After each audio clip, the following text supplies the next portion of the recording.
Hello മക്കളെ, UP class മുതൽ high school higher secondary വിഭാഗം വരെ ചോദിക്കാൻ സാധ്യതയുള്ള ഒരു ചോദ്യമാണ് അഭിമുഖ ചോദ്യാവലി തയ്യാറാക്കുക. കഴിഞ്ഞ വർഷം 9ാം ക്ലാസ്സിൽ വരെ ചോദിച്ചൊരു ചോദ്യമാണിത്. അഭിമുഖ ചോദ്യാവലി തയ്യാറാക്കുമ്പോൾ എന്താ നമ്മൾ ശ്രദ്ധിക്കേണ്ടത്? അതൊരു പ്രധാന ഘടകമാണ്. പലപ്പോഴും പലരും അഭിമുഖ ചോദ്യാവലി ചോദിക്കുന്ന ചോദ്യങ്ങൾ എഴുതുന്നത് കാണുമ്പോൾ വിഷയവുമായി ഒരു രീതിയും പുലർത്താത്ത ചോദ്യങ്ങളാണ് പലരും ചോദിക്കുന്നത്. അത് പാടില്ല. വിഷയത്തിൽ ഊന്നിക്കൊണ്ടുള്ള ചോദ്യങ്ങൾ തന്നെ ചോദിക്കണം. എന്താണോ നിങ്ങൾക്ക് ഇപ്പം നിങ്ങളോട് ചോദിക്കുകയാണ്, നിങ്ങളുടെ നാട്ടിലുള്ള കർഷകശ്രീ അവാർഡ് നേടിയ ഒരു കർഷകനുമായി അഭിമുഖം തയ്യാറാക്കാൻ ആവശ്യമായ ചോദ്യാവലി 6 ചോദ്യങ്ങളാണ്. തയ്യാറാക്കുക. അങ്ങനെ ചോദിക്കുന്ന സമയത്ത് പലരും ചോദിക്കുന്ന ചോദ്യം എന്താണ്? പേര്, നിങ്ങളുടെ പേരെന്താണ്, നാട് എവിടെയാണ്?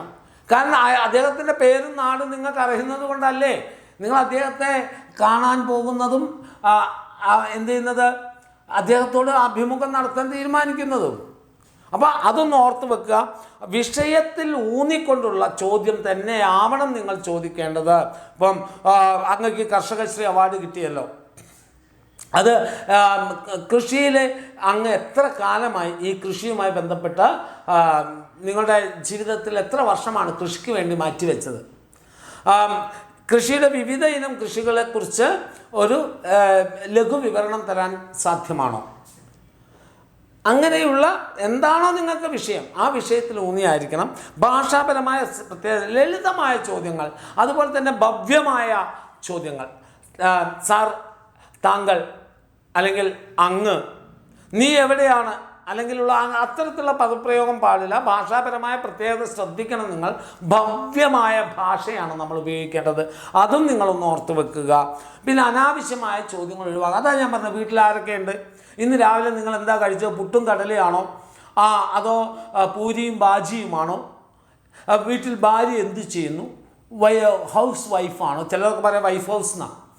ഒരാളോട് ചോദിച്ചോ ഭാര്യ എന്ത് ചെയ്യുന്നു, അവള് വൈഫ് ഹൗസാണ്, ഹൗസ് വൈഫ് എന്നാണ് പറഞ്ഞത് അല്ലേ? അതുപോലെ ഭാര്യ എന്ത് ചെയ്യുന്നു, മക്കൾ പഠിക്കുന്നുണ്ടോ, മകൻ എങ്ങനെ പഠിക്കാൻ കൊള്ളാമോ? ഇങ്ങനെയുള്ള ചോദ്യങ്ങളൊന്നും നിങ്ങൾ അഭിമുഖ ചോദ്യാവലിയിൽ ചോദിക്കരുതെന്നർത്ഥം. മനസ്സിലായ മക്കൾക്ക്? ചോദ്യം കുറിക്കൊള്ളുന്നതും വിഷയത്തിൽ ഊന്നിക്കൊണ്ടുള്ളതാവണം. 6 ചോദ്യങ്ങൾ 6 വ്യത്യസ്തമായിരിക്കണം. ആവർത്തനം ചോദ്യങ്ങളിൽ വരരുത്. ഒരിക്കൽ ചോദിച്ച ചോദ്യങ്ങൾക്ക് അയാൾ പറഞ്ഞ ഉത്തരം തന്നെ കിട്ടാവുന്ന രൂപത്തിലുള്ള 2ാമത്തെ ചോദ്യമോ 3ാമത്തെ ചോദ്യമോ ചോദിക്കരുത് മക്കള്. മനസ്സിലായോ? അപ്പം കൃത്യമായി തന്നിരിക്കുന്ന വിഷയത്തിൽ ഊന്നിക്കൊണ്ടുള്ള ചോദ്യങ്ങളാവണം ചോദിക്കേണ്ടത്. ഓക്കെ ആണോ മക്കളെ? അപ്പം അഭിമുഖ ചോദ്യാവലി തയ്യാറാക്കുമ്പോൾ എന്തെല്ലാം ശ്രദ്ധിക്കണമെന്ന് മനസ്സിലായോ? ക്ലിയർ ആണോ? ഓക്കെ ആണോ? എങ്കിൽ എല്ലാവരും ഒന്ന് പുഞ്ചിരിച്ച് എന്നിട്ട് അടുത്ത വീഡിയോയുമായി നമ്മൾ കാണുന്നവരെ വീണ്ടും കാണാം അല്ലേ മക്കളെ?